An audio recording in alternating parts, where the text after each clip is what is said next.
Oi pessoal, tudo bem? Hoje eu quero falar com vocês um pouco sobre o grupo de peixes. Numa aula anterior, nós começamos a trabalhar o filo dos cordados. Então a gente viu as características gerais desse filo, também viu alguns exemplares, alguns grupos desse filo, e agora a gente vai começar a entrar no grupo dos peixes. E aí que eu trouxe essa árvore que vocês já conhecem, que foi vista na aula passada, depois eu deixo aqui o link na descrição do vídeo. A gente começou a ver, a gente viu lá os protocordados, e agora a gente começa a trabalhar aqui a parte dos craniados, ou seja, dos animais que possuem crânio, e também junto com os animais que a gente chama de vertebrados, que possuem vértebras, tá? Os peixes, o grande grupo de peixes, ele tá aqui, ó. Então, a gente vai ter, todos eles são craniados, todos eles possuem crânio. Porém, existe um grupo que a gente chama de agnatos, que não possuem mandíbula e nem coluna vertebral. E depois tem o grupo aqui dos peixes que tem essas duas características, daí são os cartilaginosos e os peixes ósseos. Bom, peixes cartilaginosos é porque a estrutura dele de vértebras é composta por cartilagem. Essa mesma cartilagem que a gente tem aqui, por exemplo, na nossa orelha. Já o grupo dos peixes ósseos, aí essa coluna vertebral vai ser formada justamente por osso, que nem nosso esqueleto, tá? Aí uma outra característica aqui também, né, a presença de pulmão. Ela surge somente nos peixes ósseos, então existem alguns exemplares de peixes ósseos que são pulmonados, que a gente chama, e depois essa característica ela persiste em outros animais, né, nos anfíbios, nos mamíferos, répteis e aves, tá? Então vamos começar trabalhando algumas características bem gerais desse grande grupo, e aí numa próxima aula eu vou trabalhar cada um desses grupos especificamente, tá? Então, existem mais de 20 mil espécies de peixes, ele não é um grupo tão diversificado, assim, se a gente comparar com outros grupos que a gente já viu, inclusive de invertebrados. Eles ocorrem tanto em água salgada quanto em água doce, mas, obviamente, a presença da água, eles são animais aquáticos, isso é uma característica bastante importante. Todos eles são aquáticos, tá? Então, a gente tem alguns exemplos de água salgada: tubarão, raia, namorado, sardinha. E de água doce, bagre, piaba, traíra, piracanjuba são alguns dos exemplos que a gente tem, tá? Agora eu vou começar a listar algumas características gerais desses grupos, tá? Então aqui a gente não tá falando especificamente dos peixes ósseos, dos peixes cartilaginosos ou dos peixes sem mandíbula, a gente tá falando no geral. Claro que cada grupo vai ter as suas exceções, tá? Então, bem geral, a respiração da maioria dos peixes é branquial. Claro que tem exceção, como eu já comentei, de peixes pulmonados, ou seja, que fazem respiração através de pulmões, tá? Então aqui a gente tem só um exemplo, esse aqui é um peixe ósseo. Essas brancas, elas ficam aqui nessa estrutura, né, logo atrás da boca, logo na sequência da boca desses peixes. Existe uma estrutura aqui que a gente chama de opérculo, que é bastante rígida e que protege essas brânquias. E as brancas, elas são abertas, então se a gente conseguir pegar o peixe e abrir, a gente consegue até ver essas brancas. É um tecido bastante irrigado, por isso que a gente vai visualizar essa branca sendo da coloração vermelha, justamente porque ali é um tecido bastante irrigado, onde acontece a filtração da água. Então a água ela entra aqui pela boca desse peixe e passa nas brânquias, justamente para as brânquias capturarem o oxigênio que está diluído na água, tá? Então aqui só tem um esqueminha, né, de como que entra e como que sai essa água. Essa água, ela então vai estar cheia de O2, de oxigênio diluído nela, né? Dependendo, claro, da água e depende da quantidade. Por isso que uma água com muita poluição, onde os peixes eles não conseguem capturar o oxigênio dentro dessa água, né? Uma água muito pobre em oxigênio diluído, aí vai ter um problema. Mas, professora, o oxigênio não é uma composição da água? Bom, o átomo oxigênio sim, né? H2O. Só que quando a gente fala de respiração, a gente está falando do O2, do gás oxigênio, que existe numa água de qualidade, ele existe em quantidades suficientes para que o peixe capture esse gás oxigênio e faça ali as suas trocas gasosas, tá? Com relação à excreção, aí também depende de cada grupo de peixes. Alguns vão excretar amônia, alguns excretam ureia. A gente vai ver quando for trabalhar os grupos especificamente.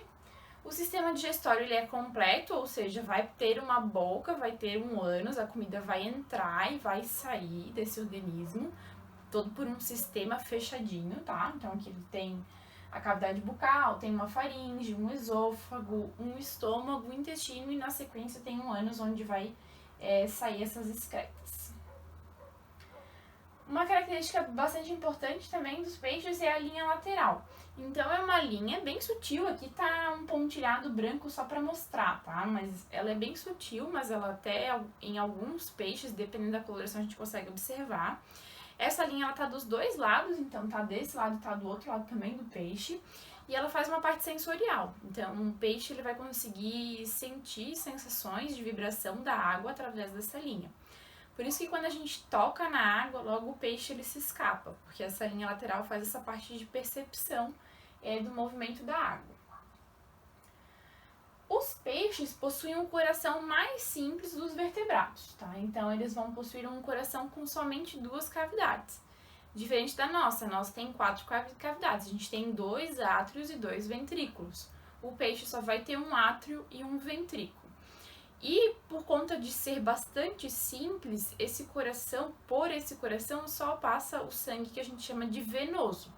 O sangue venoso, quando a gente fala em fisiologia, significa dizer que é o sangue que está sem oxigênio. Então, é o sangue que está sem o oxigênio e com o gás carbônico produzido pelos tecidos. A gente diz que esse sangue é venoso.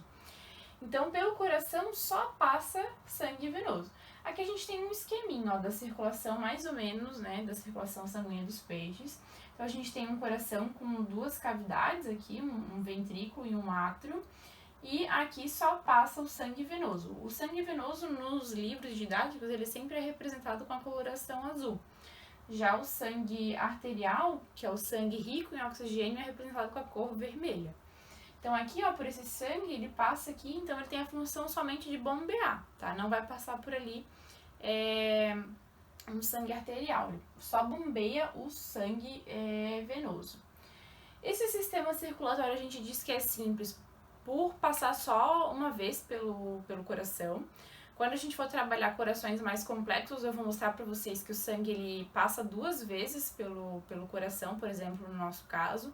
Então ele vai primeiro para o pulmão, depois do pulmão ele volta para o coração, que daí manda para os tecidos do nosso organismo. Já do peixe não, ele só passa uma vez pelo coração, ele só vai passar venoso, aí depois esse sangue vai ser mandado lá para as brânquias, que vão fazer esse papel de atribuir a esse sangue o oxigênio necessário para torná-lo arterial, e depois que sai das brânquias, então vai ser distribuído para os tecidos, tá? Então aqui a gente tem a representação dos capilares branquiais. Esse sangue venoso vai ser mandado para as brânquias, vai passar pelas brânquias, lá ocorrem trocas gasosas, o oxigênio entra na circulação sanguínea e aí esse sangue arterial vai para os tecidos. Depois lá nos tecidos, esse oxigênio ele é utilizado e o CO2 que está sendo produzido pelas células vai ser mandado de volta. Então aqui passa pelos capilares do tecido, entra um sangue oxigenado e sai um sangue venoso novamente, tá? Então os peixes, para vocês lembrarem, uma dica bastante importante, principalmente para vestibular, é que a circulação dos peixes é a mais simples dos vertebrados, com um coração com somente 2 cavidades e que passa por ele somente sangue venoso. Eles são hidrodinâmicos, que a gente diz, ou seja, hidro vem de água e dinâmico significa dinâmico mesmo. Então eles têm um corpo, a maioria, é claro, né, um corpo projetado para ter um sucesso dentro do ambiente aquático. Então, geralmente, se a gente for ver os peixes aqui na parte anterior, na cabeça, eles têm geralmente como se fosse uma ponta, né? E depois é que eles vão alargando, justamente para eles poderem se locomover na água de forma mais fácil. Eles são ectotérmicos, diferentemente de nós, seres humanos, que somos endodermos, ou seja, Os peixes, eles não conseguem regular a sua temperatura interna. A sua temperatura interna, ela varia conforme a temperatura do ambiente. Por isso que existem peixes aí que são de águas bem geladas e que não sobrevivem em águas quentes, e peixes de água quente que não sobrevivem em águas geladas. E também por isso também que é bastante comum peixes morrerem, né? Por exemplo, quando a gente tem um aquário em casa e faz muito frio, às vezes o peixe ele acaba falecendo, porque ele não consegue regular a sua temperatura. Quando a água fica muito gelada, ele acaba falecendo, tá? Eles possuem escamas, e aqui também tem diferentes tipos de escamas, a gente vai ver em cada um dos grupos. Tem uma coisa bem interessante que também ajuda ele no sucesso do ambiente aquático, dele se locomover, que é a glândula de muco, também espalhada por todo o corpo. Então eles produzem um muco. Vocês já devem ter tentado, por exemplo, pegar um peixe na mão e observaram que ele é assim, gelatinoso por fora, né? Ele tem um muco que faz com que ele deslize melhor na água. Então isso também facilita o nado desses peixes. Além de tudo isso, eles possuem nadadeiras, a maioria deles. E essas nadadeiras também têm complexidades diferentes. Então, os peixes mais primitivos, eles têm menos nadadeiras e com complexidades pouco menores. Já os peixes mais derivados, ou seja, que surgiram depois na evolução, eles possuem nadadeiras um pouco mais complexas e que facilitam, né, obviamente, o nado desses peixes, tá? E quando a gente fala nado, a gente está falando de forma geral. Eles utilizam nado aí para captura de alimento, para fugir de presa. Então tudo isso vem facilitado com essas nadadeiras mais complexas. E aí tem os grupos, tá? Os 3 grupos. Tem o grupo dos ciclostomados ou agnatos. Gnatos vem de mandíbula e o A de negação. Então esses peixes aqui são os peixes sem mandíbula, que eu mostrei para vocês ali na árvore anteriormente. Que são esses aqui, ó, por exemplo, a lampreia. Os condrictes, que daí são o tubarão e as arraias, e os osteictes, que são os peixes com a composição de osso, de fato. Aí falando um pouquinho mais de detalhes de cada um, né? Os peixes eles se locomovem com o movimento da cauda, da nadadeira caudal. Então essa nadadeira caudal geralmente ela é bem proeminente e bem desenvolvida. Então eles fazem um trabalho exatamente de mexer essa nadadeira que impulsiona eles para frente. Além das nadadeiras, tanto dorsal, a nadadeira peitoral, a ventral e a anal, tá? Então, esses aqui são os peixes com nadadeiras mais complexas, os osteictes. Elas ajudam no movimento e também no equilíbrio, tá? Então, para o peixe não capotar, justamente essas nadadeiras, elas funcionam aí como uma fonte de equilíbrio para esse peixe. A linha lateral aqui, ó, eu tô mostrando pra vocês bem suave essa linha lateral, ela faz então essa percepção de vibrações, como eu já falei pra vocês, por isso que a gente não consegue pegar um peixe com a nossa mão, porque ele percebe o movimento da água e logo já se escapa. E daí, obviamente, não é só para humanos, né? Ele percebe todas as variações de outras presas que podem preocupar ele. A disposição das escamas também é um ponto importante para melhorar o nado deles, então elas são sobrepostas de uma forma que a questão hidrodinâmica fique ainda melhor. Então, para ele conseguir deslizar na água, essas escamas elas são sobrepostas de uma forma que fique muito mais rápido e muito mais ágil. Existem peixes que não têm escamas, como é o caso do bagre. Eu coloquei aqui essa foto de um bagre para vocês. Então o bagre é bem lisinho, só vai ter um muco por fora. Com relação à respiração, os peixes, a maioria deles possuem 2 cavidades nasais, então aqui uma de cada lado. E essas cavidades nasais, elas funcionam somente como o papel olfatório, que a gente diz. Então, elas servem para o peixe perceber o cheiro, o odor do ambiente, tá? O odor de partículas que estão diluídas na água. Ele não vai ter contato com as brânquias ali, com o papel respiratório. Então é diferente da gente, né? Na gente, o ar ele entra pelas cavidades nasais, aí passa para laringe, depois lá até chegar no pulmão, né? E no caso deles, não. Essa narina e a cavidade nasal não tem contato com as brânquias, ó. Ele só serve justamente para sentir o odor. Um exemplo bem conhecido, que todo mundo sabe, é do tubarão. Ele consegue sentir partículas, por exemplo, de sangue a longas distâncias que estão diluídas na água através dessas cavidades olfatórias. Nos peixes pulmonados, a cavidade nasal ela se comunica daí então com a faringe, mas daí isso aqui é uma exceção, são somente alguns peixes que são pulmonados, a maioria é com respiração branquial. E aí aqui sim, essa cavidade vai fazer contato com a faringe e com o pulmão, tá?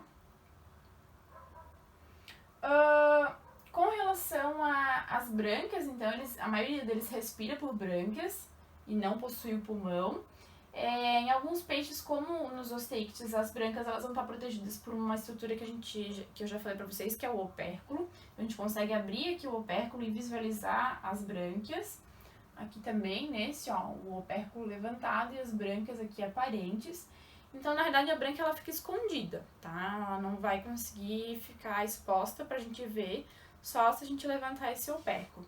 Já nos condrictes, como o tubarão, esse opérculo ele não existe, o que a gente visualiza nele são essas fendas branquiais, então são buracos por onde a água sai, tá? A mesma coisa, né? A água entra pela boca e sai por essas fendas branquiais, que é o local onde vão estar as brânquias do tubarão. Mais uma vez, falando, né, sobre a respiração, a água vai entrar com o O2 dissolvido que está presente na água, vai passar pelas brâncas, vai ocorrer a troca gasosa ali e a água sai logo na sequência depois do opérculo. As brâncas dos peixes, elas estão relacionadas ao sistema cardiovascular, como eu já tinha mostrado para vocês também, né? Um coração, aqui tem os capilares das brânquias. E vai fazer essa parte de justamente capturar o oxigênio que está diluído, tá? Os peixes, eles são os únicos vertebrados que têm a circulação simples, como eu falei para vocês também anteriormente, porque ela só passa uma vez pelo coração. E pelas cavidades do coração passa apenas sangue pobre em oxigênio, ou seja, o sangue venoso, coisa que eu também já falei para vocês, tá? Quanto à nutrição, bom, é bem variada e depende das espécies. Quando a gente for falando dos grupos, eu falo algumas coisas mais específicas. Mas existem peixes que são herbívoros e se alimentam de plantas e algas presentes no ambiente aquático. Tem peixes que são carnívoros exclusivamente, eles se alimentam de invertebrados, pequenos peixes e outros animais. E tem os peixes onívoros que vão ter aí a alimentação tanto com vegetais, plantas e algas, quanto com animais. Os peixes, em sua maioria, são ovíparos, ou seja, colocam ovos. A fecundação geralmente é externa, então a fêmea ela vai depositar, vai jogar os ovos no ambiente aquático e, na sequência, o macho também joga os espermatozoides no ambiente aquático. Eles se encontram lá na água e aí acontece a fecundação. Justamente por ser um ambiente externo que ocorre essa fecundação, tanto os machos quanto as fêmeas, eles precisam produzir muitos gametas. Então, a fêmea ela vai depositar muitos ovos na água, assim como o macho vai depositar muitos espermatozoides na água, para que ocorra o sucesso de vários deles se encontrarem e gerarem filhotes. Aí aqui tem alguns exemplos, né, que tem vários ovos aqui. Aqui tem um peixe, né, que tem vários ovos próximos desse peixe. Aí tem uma característica também interessante: algumas espécies de peixes elas migram para as nascentes dos rios em épocas de reprodução, então elas inclusive nadam contra a correnteza dos rios para elas copularem ali, né? Então o macho e a fêmea eles vão em direção à nascente do rio para copularem ali, tá?